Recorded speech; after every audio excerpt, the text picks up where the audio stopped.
ऐसा प्लास्टर झड़ रहा है, ये तो आजकल की ऐसी ज्वलन समस्या, ये तो हमारे जीवन पे बनी आई है। प्लास्टर अक्सर गिरा करता है। लिखित में समझौता हुआ कि हम ठीक कराएंगे, लेकिन तब भी ठीक नहीं कराया। इतना डर लगता है कि ऐसा लगता है कि पीछे ऊपर से कुछ गिर ना जाए। बच्चों की तो बहुत डरते हैं बच्चे अभी बता भी रहे थे, आपने देखा भी होगा। ये बच्चे जब खेलने जाते हैं तो अक्सर ऊपर से प्लास्टर गिरता है। कभी कुछ नहीं होता अथॉरिटी में। हम जो है उनको वोट नहीं देंगे। ग्रेटर नोएडा वेस्ट में हाल ही में प्लास्टर गिरने की वजह से एक शख्स की मौत हो गई। सोसाइटी की जर्जर हालातों को लेकर स्टेट मिरर की टीम लगातार जो अलग अलग सोसाइटी है वहां पड़ताल कर रही है। इस वक्त मेरी मौजूदगी सेक्टर 78 के स्थित ये अंतरिक्ष गोल्फ व्यू सोसाइटी में है। अंतरिक्ष गोल्फ व्यू 2 सोसाइटी है। सर, सबसे पहले आप अपना नाम बताइए। मेरा नाम योगेंद्र गौड़। ये बताइए यहाँ सोसाइटी के क्या हालात है? यहाँ भी प्लास्टर वगैरह झड़ रहे हैं? ऐसा प्लास्टर झड़ रहा है, ये तो आजकल की ऐसी ज्वलन समस्या, ये तो हमारे जीवन पे बनी आई है। लोगों ने बाहर निकलना बंद कर दिया है और बिल्डर से कह करके FIR भी हुई।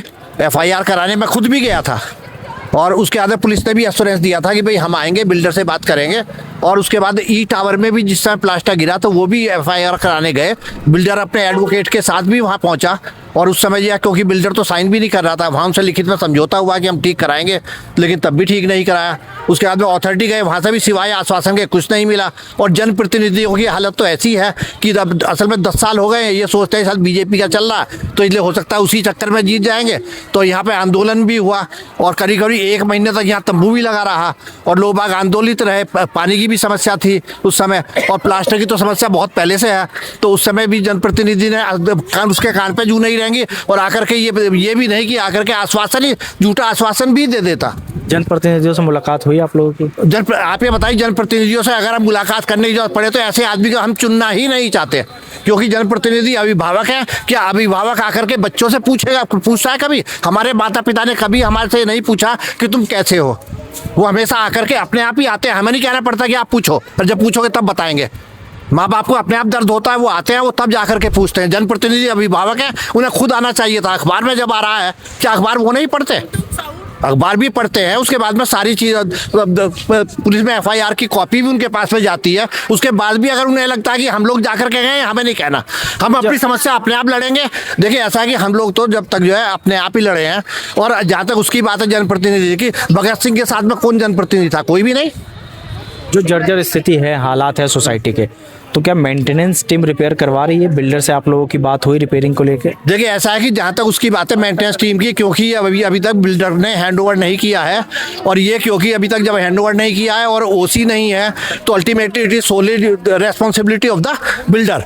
तो ये बिल्डर को ही कराना है। अगर हमारे पैसे सही होना है तो हमने मकान खरीद लिया, उसकी रजिस्ट्री नहीं हुई तो क्या और भी हमारे पास से ही जाएगा क्या सब कुछ? मेंटेनेंस चार्ज कितना है सोसाइटी का? इस समय मेंटेनेंस चार्ज 3 रुपये करीब आसपास है। 3 रुपये करीब आसपास है। अभी हाल में बढ़ी भी थी सोसाइटी। हाँ, बीच में असल में पहले जो है यहाँ पे 1.5 रुपया था, उसके बाद में अभी मतलब उसे बढ़ाया भी गया। डबल करने के बावजूद स्थिति जर्जरी बनी हुई। स्थिति बद से बदतर हो गई, डेटोरिएशन ही हुआ। देखिए कुछ और लोग मौजूद हैं, इनसे बात करेंगे। सर, आपका क्या नाम है? मैं DN मिश्रा। बच्चे यहाँ हेलमेट भी पहन के घूम रहे हैं, अब नीचे डर है बच्चों की तो बहुत डरते हैं बच्चे अभी बता भी रहे थे, आपने देखा भी होगा। ये बच्चे जब खेलने जाते हैं तो अक्सर ऊपर से प्लास्टर गिरता है। ये जैसे घूमते हैं, कभी बिल्डिंग के किनारे से गए तो हवा बहती है तो प्लास्टर अक्सर गिरा करता है। हम लोग भी अपने को, बुजुर्ग आदमी हैं, अपना जब जाते हैं तो हम लोग अपने को बच के निकलते हैं। तो ये तो प्लास्टर गिरने वाली समस्या बहुत बड़ी है और इसके लिए जो है कई बार नहीं, हजारों बार, अभी हम लोग जो सैकड़ों बार बिल्डर के खिलाफ धरना प्रदर्शन क्या क्या हम लोग कर चुके हैं। अभी आपने प्रतिनिधि की बात की तो प्रतिनिधि तो हमारे वो हैं कि कभी दर्शन नहीं देते।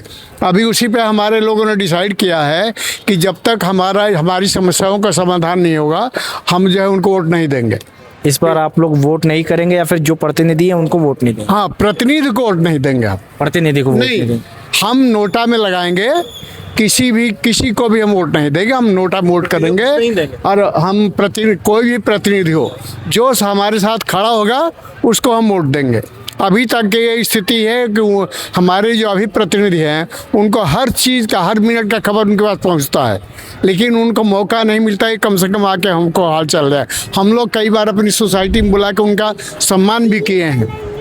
अपनी से दुख दर्द भी बयां किए हैं।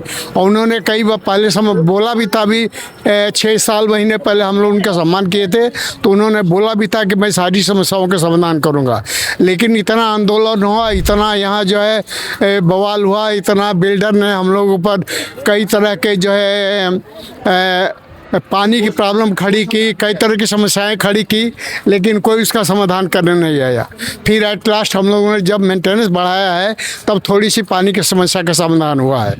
इसके पहले बिल्डर जो है हम लोग से जो मेंटेनेंस होता तो उसी से पानी खरीदता था और बाकी काम नहीं करता था, केवल पानी पिलाता था हम लोग को। जाहिर तौर पे लोगों में नाराजगी है, कुछ महिलाएं भी हैं, इनसे बात करेंगे। मैम, जब आप टहलती हैं तो डर लगता है कि ऊपरी मंजिल से? बिल्कुल डर लगता है जी, इतना डर लगता है कि ऐसा लगता है कि पीछे ऊपर से कुछ गिर ना जाए, और गिरा भी है। कई लेडीज के सिर फूटे हैं। और यहाँ पर सबसे बड़ी प्रॉब्लम है कि अभी तक कार पार्किंग ही नहीं है। हमें 9-10 साल होने आ रहे हैं, कार पार्किंग नहीं है। जब भी जाते हैं ऊपर भी प्लास्टर वगैरह गिरते रहते बिल्कुल गिरते। और बच्चों को तो इतना रिस्की हो गया, बच्चों का निकलना तो बता ही नहीं सकते। साइकिल से निकलते हैं, साइड से वो होके निकलते हैं कि बच्चों बेचारों के ऊपर कुछ गिर ही ना जाए। अब आप बताएं। मेंटेनेंस चार्ज बढ़ा है पहले से? बहुत बढ़ गया।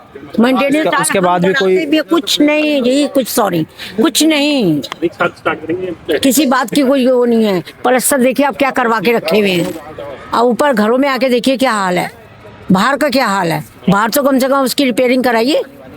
जाहिर तौर पे और कुछ और लोग मौजूद है। सर, मैम बताइए कि यहाँ पे कितने परिवार हैं, आप लोग कब से ये समस्या झेल रही हैं? हम 9 साल से ये समस्याएं झेल रहे हैं और यहाँ 1100 परिवार रह रहे हैं अभी एट प्रेजेंट, और सभी तैयार हैं कि बोलने के लिए। आपके पास टाइम कम है तो हम उनको ला नहीं पा रहे हैं आपके पास, नहीं तो सब लाइन लगाए खड़े हैं, आप देख रहे हैं बोलने के लिए। प्रॉब्लम रेरा से, अथॉरिटी से आप लोगों की बात हुई इस चीज को लेकर? हाँ, अथॉरिटी से हम लोग की बहुत बार बात हुई है, और लेकिन कभी कुछ नहीं होता अथॉरिटी में। हाँ हो जाता है, फिर वो बिल्डर के ही साइड में अपना फेवर दे देते हैं।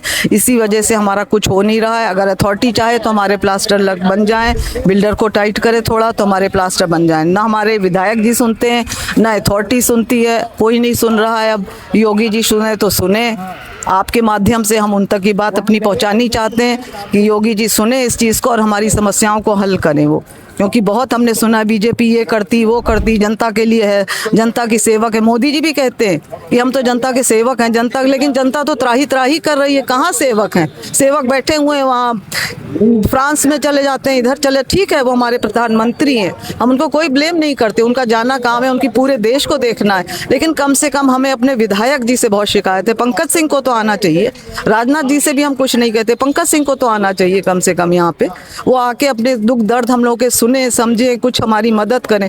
आएंगे वो 27 के पहले आ जाएंगे, इलेक्शन के पहले। अब की हम उनको सोसाइटी में नहीं घुसने देंगे, हमने तय कर रखा है, बाहर से बाहर ही निकालेंगे हम उनको। आपकी हम आने नहीं देंगे, आपके माध्यम से हम उन तक बात पहुंचानी चाह रहे हैं। प्लीज़ आप हमारी बात पहुंचा दीजिए कि हम लोग रिटायर्ड लोग बहुत दुखी हैं, हमारे पास पैसा नहीं है कि हम कहीं और घर खरीद सकें, किराए पे रह सकें, हम कुछ नहीं कर सकते। अब इसी में हमें रहना, यहीं मरना, यहीं जीना। प्लास्टर गिरे तो मर जाएंगे, गड्ढे में पैर गिरेगा तो मर जाएंगे। देखिए अब हम कहीं कुछ नहीं कर सकते क्योंकि हमारे पास कुछ है ही नहीं पैसा। सारी जमा पूंजी तो हमने इस घर में लगा दी अपनी, और रिटायर्ड आदमी है, कोई हमारे पास ये भी नहीं 4-6 नौकरियां हो इधर उधर कमा रहे, कुछ भी नहीं, रिटायर है। 2 रोटी सुकून से नहीं खा सकते हैं, बाहर निकलो तो डर लगता है प्लास्टर न गिर जाए, ऊपर देखो तो नीचे रोड में गड्ढा है, वहां न गिर जाए हम कहीं। चारों तरफ से तो परेशानियां ही परेशानियां यहाँ। तो आप भावुक हो रही हैं क्योंकि जीवन भर की जमा पूंजी करोड़ों रुपए के फ्लैट्स में लगा दी है, लेकिन सुविधाओं के नाम पे जीरो और जान पे आफत बनी हुई है।